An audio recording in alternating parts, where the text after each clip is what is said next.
नमस्कार मित्रों, Kota online classes में आप सभी का स्वागत है। साथियों, बहुत सारे साथी कहते हैं कि सर बहुत सारी तैयारी करी है, लगातार मेहनत कर रहे हैं, लगातार मेहनत करते जा रहे हैं, सब फंडे अपना लिए सर, लेकिन सक्सेस नहीं हो पा रहे हैं।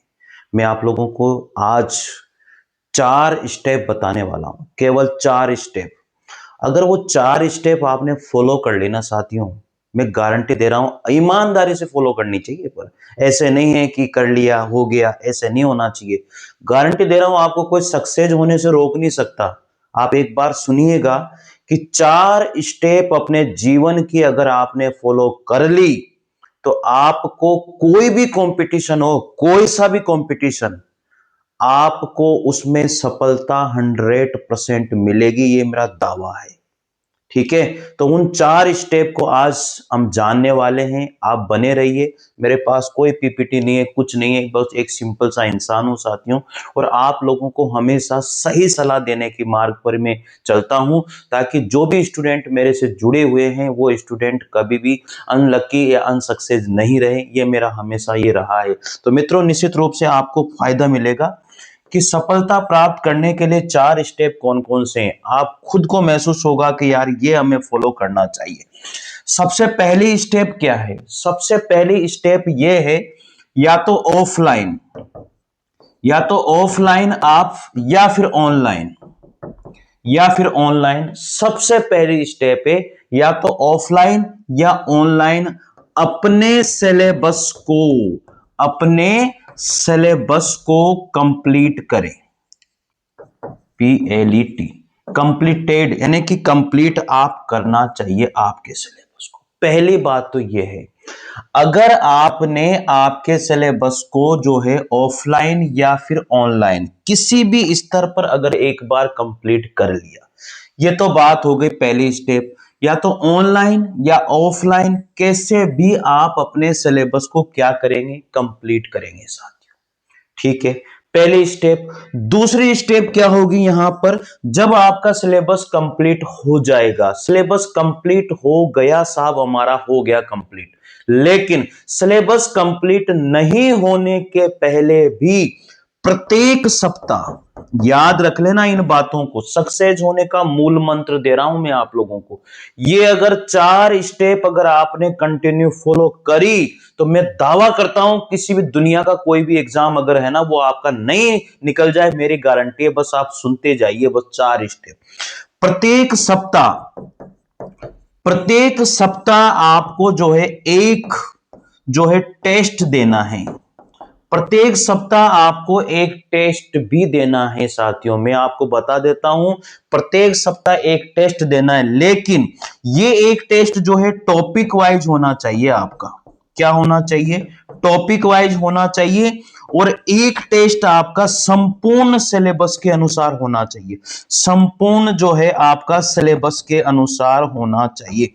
अगर आपने ये दूसरी स्टेप फॉलो करी, पहली स्टेप तो क्या हुई, जब आप नई नई तैयारी करने लग रहे हो तो पहली स्टेप क्या हुई आपकी कि ऑफलाइन या ऑनलाइन कहीं से भी आप अपने सिलेबस को कंप्लीट कर लें। उसके बाद में दूसरी स्टेप क्या होगी आपकी कि आपको टेस्ट हर वीक, हर सप्ताह देना है। एक टेस्ट टॉपिक वाइज देना है और एक टेस्ट आपको संपूर्ण संपूर्ण सिलेबस के अनुसार देना है। ये मैं क्यों कह रहा हूं?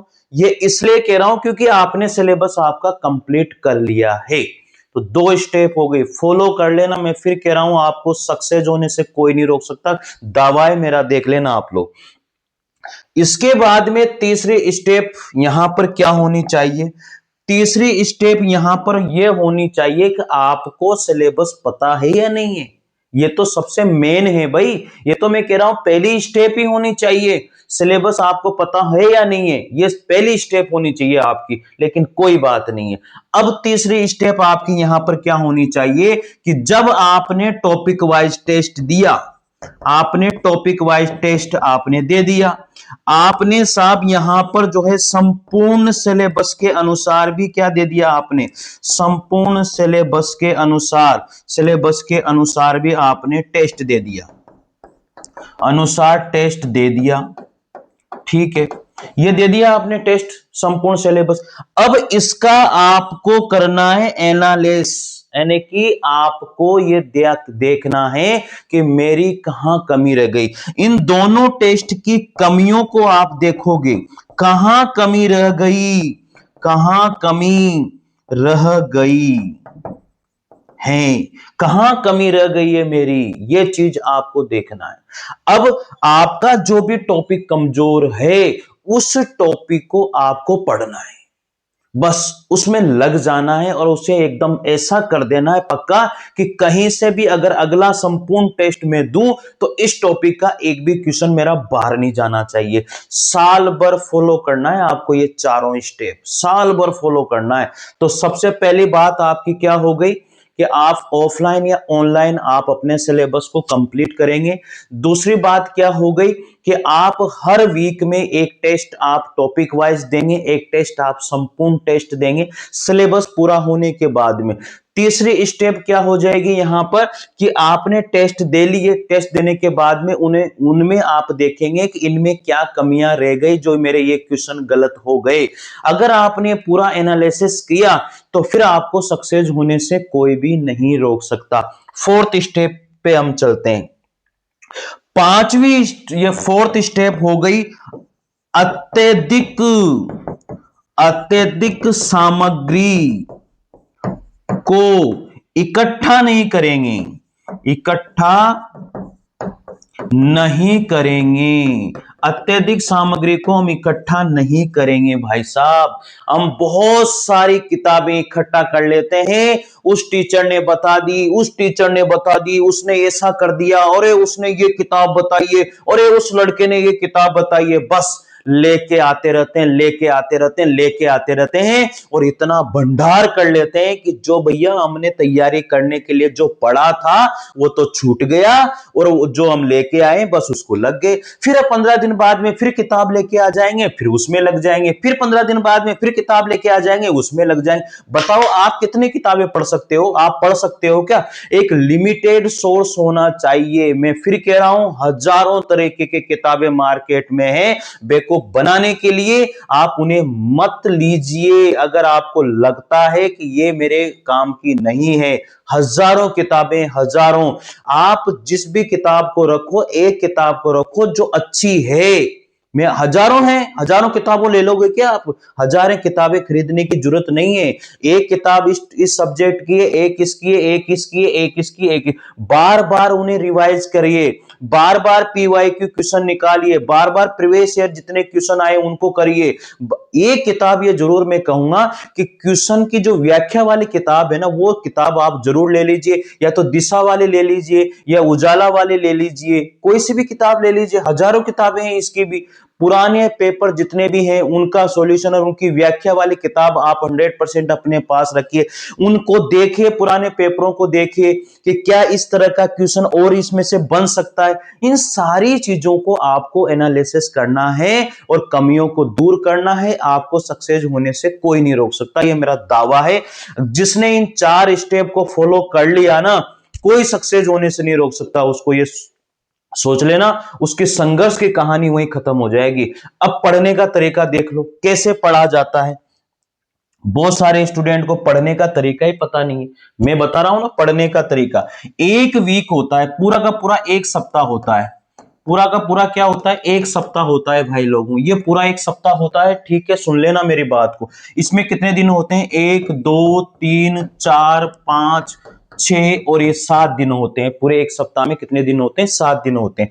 आपने पहले दिन जो पढ़ा, आपने दूसरे दिन जो पढ़ा, इन दोनों दिनों में, यानी कि दोनों दिनों में आप जो पढ़ रहे हो, दोनों दिनों में जो पढ़ रहे हो उसे इस तीसरे दिन नया नहीं पढ़ना है, नया नहीं पढ़ना है, नया नहीं पढ़ना है। इन दोनों दिन का इस दिन पूरा रिवीजन करना है। ये ध्यान दे लेना, पूरा रिवीजन करना है इन दोनों दिनों का। जब रिवीजन हो जाए तब आप फिर यहां पर नया पढ़ना शुरू करोगे।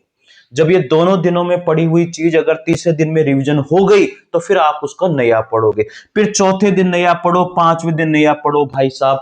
फिर यहां पर छठे दिन आपको क्या करना है, 1 2 3 4 इन पांचों दिनों में जो पढ़ा गया है उस छठे दिन पर आपको क्या करना है, रिवीजन करना है भाई साहब। क्या करना है आपको, रिवीजन करना है छठे दिन। और सातवें दिन आपको क्या करना है, टेस्ट देना है, चाहे आप ऑनलाइन दीजिए चाहे आप ऑफलाइन दीजिए। यह तरीका है पढ़ने का। और टेस्ट देने के बाद में जब आपने टेस्ट दे लिया तो फिर कमियां कहां रह गई, कमियां कहां रह गई उसको देखना है और फिर उस टॉपिक को क्लियर करना है। यह है तरीका पढ़ने का, सोच लेना। पहले फिर बता रहा हूं, पहले दिन पढ़ा, दूसरे दिन पढ़ा, तीसरे दिन रिवाइज करना है। जब रिवीजन हो जाए तो फिर नया पढ़ना है, चौथे दिन नया पढ़ना है, पांचवें दिन नया पढ़ना है, छठे दिन आपको जो पांचों दिन पढ़ा गया है छठे दिन रिवीजन करना है, और रिवीजन हो जाए तो नया पढ़ लेना है। ठीक है, सातवें दिन संपूर्ण जो आपने पढ़ा है उसके हिसाब से आपको टॉपिक वाइज टेस्ट दे लेने हैं। ऑफलाइन दे लो, ऑनलाइन दे लो, जहां से भी सुविधा आप लोगों को मिल जाए। तो ये था साथियों, शायद बात आपको अच्छी लगेगी और कमेंट जरूर कीजिएगा अच्छी लगी हो तो। ठीक है, और चैनल से जरूर जुड़िएगा क्योंकि हिंदी का पूरा मैटर मैं यहां पर कंप्लीट करा रहा हूं, चाहे वो ग्रामर हो, हिंदी साहित्य का इतिहास हो, काव्य शास्त्र हो, कुछ भी। आप जुड़ के देखिए, टेलीग्राम चैनल को जरूर ज्वाइन कीजिएगा। मिलते हैं अगली क्लास, अगले इसके स्तर पर। जय हिंद, जय भारत, थैंक यू।